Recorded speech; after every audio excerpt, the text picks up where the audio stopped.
Hello दोस्तों, स्वागत है आपका हमारे चैनल यूपी एग्ज़ाम क्विज़र में। दोस्तों, आज के वीडियो में हम 28 मार्च से संबंधित उत्तर प्रदेश करंट अफेयर और इसके अलावा यूपी एग्ज़ाम्स के लिए मोस्ट इंपॉर्टेंट करंट अफेयर के क्वेश्चंस को डिस्कस करेंगे और हर एक क्वेश्चन से रिलेटेड आपको फैक्ट भी बताएंगे। और वीडियो के अंत में हम आपसे एक क्वेश्चन भी पूछेंगे जिसका जवाब आपको कमेंट बॉक्स में देना है। और अगर आपको इसकी PDF डाउनलोड करनी है तो आप हमारे टेलीग्राम ग्रुप से इसकी PDF डाउनलोड कर सकते हैं। टेलीग्राम ग्रुप की लिंक आपको वीडियो के डिस्क्रिप्शन में मिल जाएगी। तो चलिए आज का वीडियो शुरू करते हैं। पहला क्वेश्चन है, मार्च 2021 में उत्तर प्रदेश के मुख्यमंत्री योगी आदित्यनाथ ने किस शहर से लखनऊ के लिए उड़ान सेवा को हरी झंडी दिखाई? ऑप्शन नंबर ए है गोरखपुर, बी है कानपुर, सी है आगरा और डी है वाराणसी। तो इसका जो करेक्ट आंसर है वो है option number A Gorakhpur. Uttar Pradesh के मुख्यमंत्री योगी आदित्यनाथ 28 मार्च 2021 को गोरखपुर से लखनऊ के लिए उड़ान सेवा को हरी झंडी दिखाएंगे। गोरखपुर की इस नई उड़ान सेवा के साथ नई दिल्ली, मुंबई, कोलकाता, बेंगलुरु, हैदराबाद और प्रयागराज सहित 7 प्रमुख शहरों के लिए उड़ानों की संख्या बढ़कर 12 हो जाएगी। वह महायोगी गुरु गोरखनाथ हवाई अड्डे के टर्मिनल भवन के विस्तार के लिए आधारशिला भी रखेंगे। तो ये भी आपको ध्यान में रखना है कि 28 मार्च 2021 को मुख्यमंत्री योगी आदित्यनाथ गोरखपुर से लखनऊ के लिए उड़ान सेवा को हरी झंडी दिखाएंगे और साथ ही महायोगी गुरु गोरखनाथ हवाई अड्डे के टर्मिनल भवन की आधारशिला भी रखेंगे। तो दोस्तों ये आपको अच्छे से ध्यान में रखना है। और दोस्तों गोरखपुर से रिलेटेड कुछ क्वेश्चन आपको अच्छे से ध्यान में रखने हैं, जैसे कि अभी हाल ही में मुख्यमंत्री योगी आदित्यनाथ ने गोरखपुर के लिए जो एक जिला एक उत्पाद स्कीम होती है उसके तहत दूसरे उत्पाद को चुना था। और जो दूसरा उत्पाद था वो क्या था, तो रेडीमेड गारमेंट को दूसरे उत्पाद के तौर पर चुना था गोरखपुर के लिए। और गोरखपुर का एक जिला एक उत्पाद क्या है, तो टेराकोटा गोरखपुर का एक जिला एक उत्पाद है। यह भी आपको ध्यान में रखना है। और दोस्तों जिस तरह से एक जिला एक उत्पाद स्कीम है उसी तरह से एक जिला एक खाद्य पदार्थ की पहल जो है वो मुख्यमंत्री योगी आदित्यनाथ ने शुरू की है। और सबसे पहले एक जिला एक खाद्य पदार्थ के रूप में गोरखपुर की सुनहरी शकरकंद को चुना गया है। ये मोस्ट इंपॉर्टेंट है, ये आपको अच्छे से ध्यान में रखना है कि एक जिला एक खाद्य पदार्थ के तहत सबसे पहले गोरखपुर की सुनहरी शकरकंद को चुना गया है।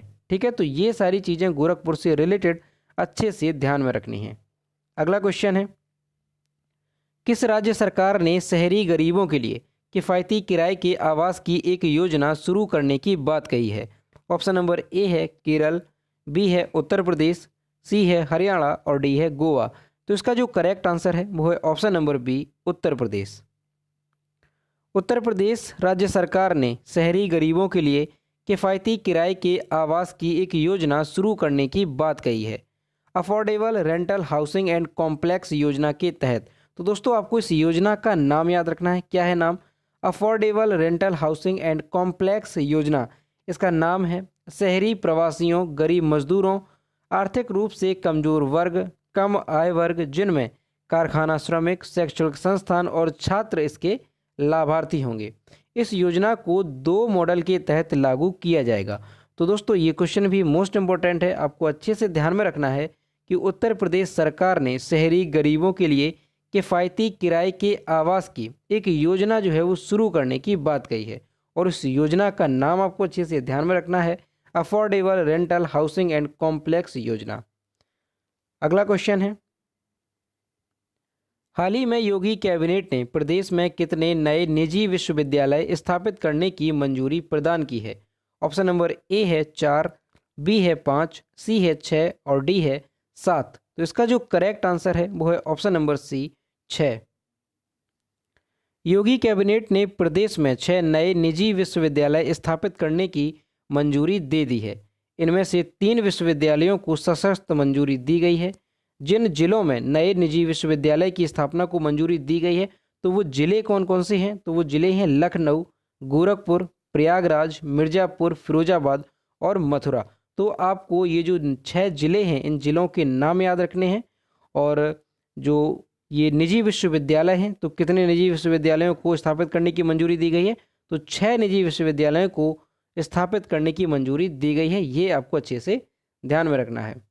अगला क्वेश्चन है, हाल ही में किसे इलाहाबाद हाई कोर्ट का महानिबंधक नियुक्त किया गया है? ऑप्शन नंबर ए है आशीष गर्ग, बी है अजय कुमार, सी है नवीन श्रीवास्तव और डी है अनिल कुमार। तो इसका जो करेक्ट आंसर है वो है option number A Ashish Garg. Allahabad high court के महानिबंधक आशीष गर्ग नियुक्त किए गए हैं। वे इससे पहले हाई कोर्ट में विशेष कार्याधिकारी सतर्कता पद पर तैनात थे। पूर्व महानिबंधक अजय कुमार श्रीवास्तव के हाई कोर्ट का न्यायाधीश नियुक्त होने के बाद ये पद जो है खाली हो गया था। इसके बाद मुख्य न्यायाधीश गोविंद माथुर ने यह नियुक्ति की है। तो आपको ध्यान में रखना है कि इलाहाबाद हाई कोर्ट के महानिबंधक जो है वो किसे नियुक्त किया गया है? तो आशीष गर्ग जो है इलाहाबाद हाई कोर्ट के महानिबंधक के तौर पर नियुक्त किए गए हैं। और दोस्तों इलाहाबाद हाई कोर्ट के जो मुख्य न्यायाधीश हैं वो कौन है? तो गोविंद माथुर इलाहाबाद हाई कोर्ट के मुख्य न्यायाधीश हैं। तो ये भी आपको ध्यान में रखना है। अगला क्वेश्चन है, भारत के पहले इंडो कोरियन फ्रेंडशिप पार्क का उद्घाटन कहाँ किया गया? ऑप्शन नंबर ए है पंजाब, बी है नई दिल्ली, सी है गुजरात और डी है मध्य प्रदेश। तो इसका जो करेक्ट आंसर है वो है ऑप्शन नंबर बी नई दिल्ली। भारत के पहले इंडो कोरियन फ्रेंडशिप पार्क का उद्घाटन 26 मार्च 2021 को नई दिल्ली में किया गया। पार्क का उद्घाटन कोरिया गणराज्य के रक्षा मंत्री सोहे वूक और भारतीय रक्षा मंत्री श्री राजनाथ सिंह ने संयुक्त रूप से किया। इस पार्क को 1950 और 53 में कोरियाई युद्ध में भारत के योगदान के स्मारक के तौर पर स्थापित किया गया है। इस युद्ध में 21 देशों ने हिस्सा लिया था। इस पार्क में जनरल के.एस. थिमैया की प्रतिमा स्थापित की गई है। तो दोस्तों यहाँ पर आपको ये अच्छे से ध्यान में रखना है कि ये जो पार्क है इसमें किसकी प्रतिमा स्थापित की गई है? तो जनरल के.एस. थिमैया की यहाँ पर प्रतिमा स्थापित की गई है। और इस पार्क का उद्घाटन किसने किया है? तो ये भी आपको अच्छे से ध्यान में रखना है। तो भारतीय रक्षा मंत्री श्री राजनाथ सिंह और कोरिया गणराज्य के रक्षा मंत्री सोहे वूक ने संयुक्त रूप से इस पार्क का उद्घाटन किया है। तो ये क्वेश्चन मोस्ट इंपॉर्टेंट है क्योंकि ये भारत का पहला इंडो कोरियन फ्रेंडशिप पार्क है। अगला क्वेश्चन है, अब यहाँ पर दिल्ली से संबंधित देखते हैं। तो ये है मैप में दिल्ली और दिल्ली की कैपिटल है न्यू दिल्ली। दिल्ली के चीफ मिनिस्टर हैं अरविंद केजरीवाल और दिल्ली के जो लेफ्टिनेंट गवर्नर हैं वो कौन है? अनिल बैजल।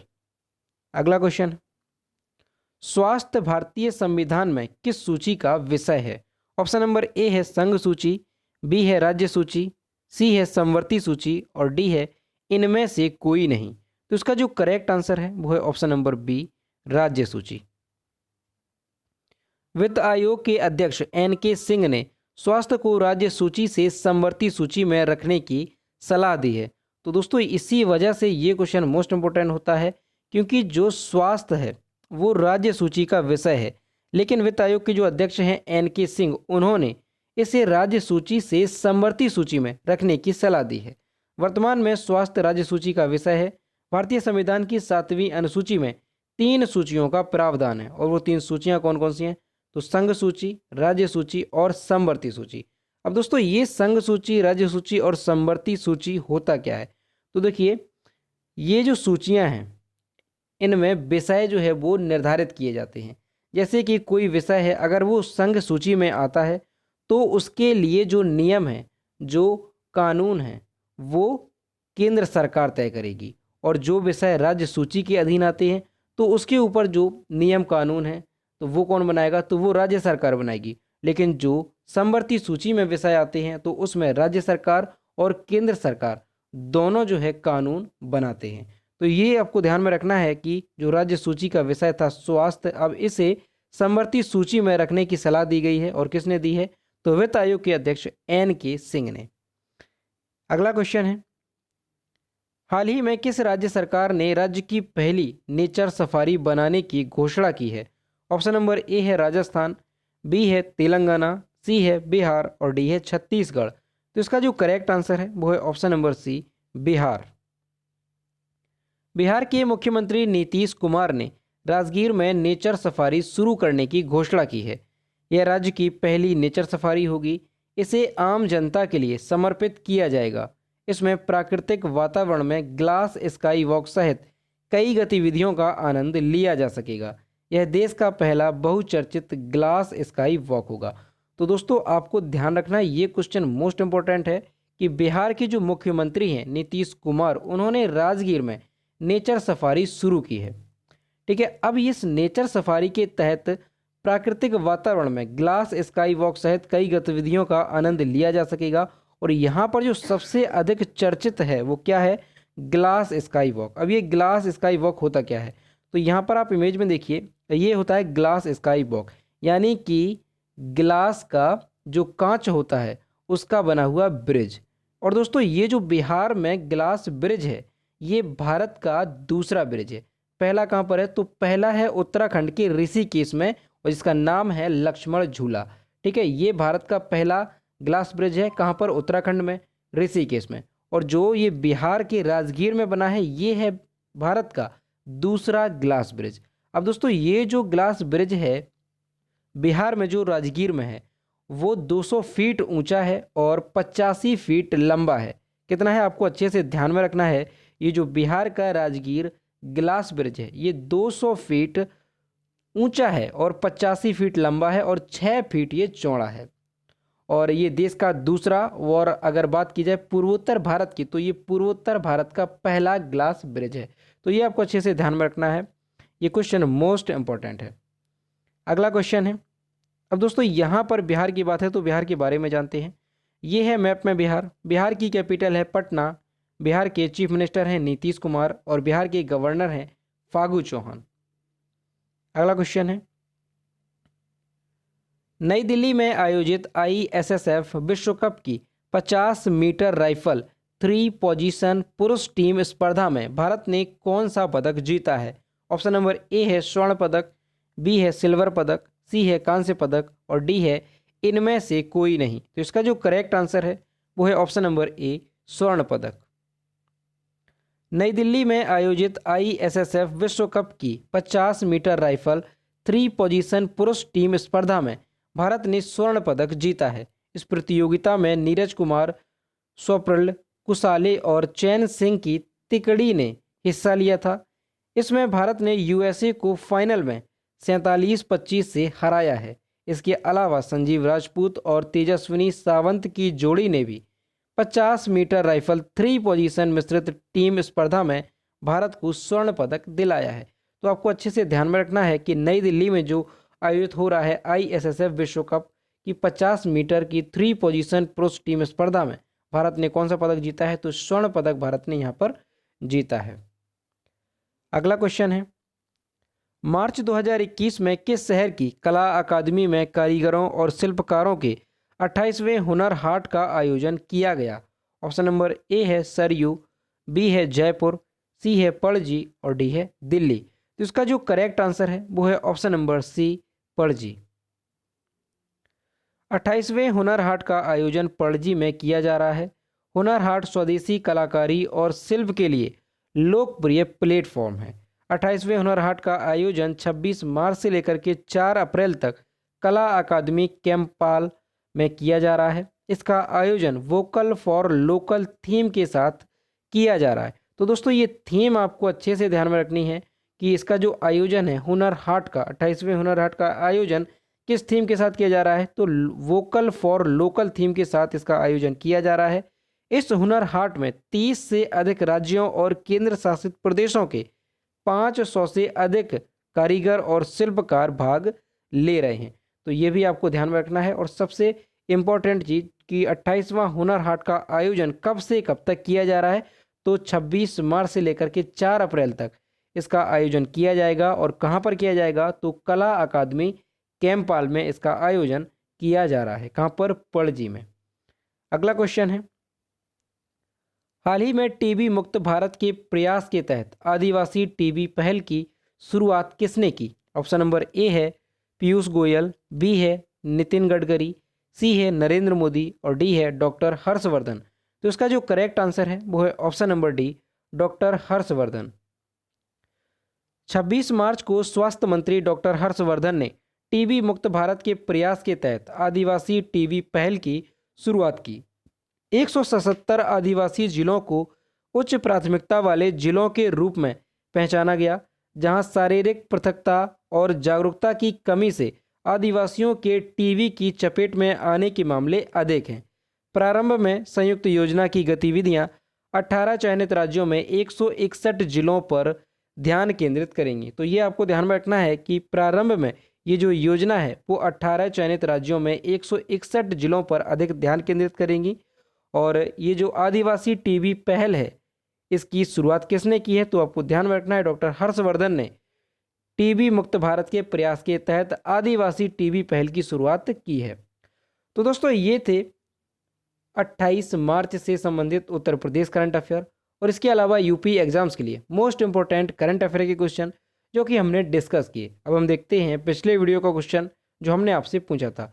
तो ये है कल के वीडियो का क्वेश्चन जो हमने आपसे पूछा था, एशिया का सबसे बड़ा ट्यूलिप गार्डन कहाँ है। तो इसका जो करेक्ट आंसर था वो ऑप्शन नंबर ए था, जम्मू कश्मीर। और लगभग सभी स्टूडेंट्स ने इसके सही जवाब दिए। और मैं फिर से कहता हूँ कि जो भी क्वेश्चन आपसे पूछा जाए तो सभी लोग उसका आंसर जरूर किया करो। तो ये है आज का क्वेश्चन, निम्नलिखित में से किन्हें व्यास सम्मान 2020 से सम्मानित किया जाएगा।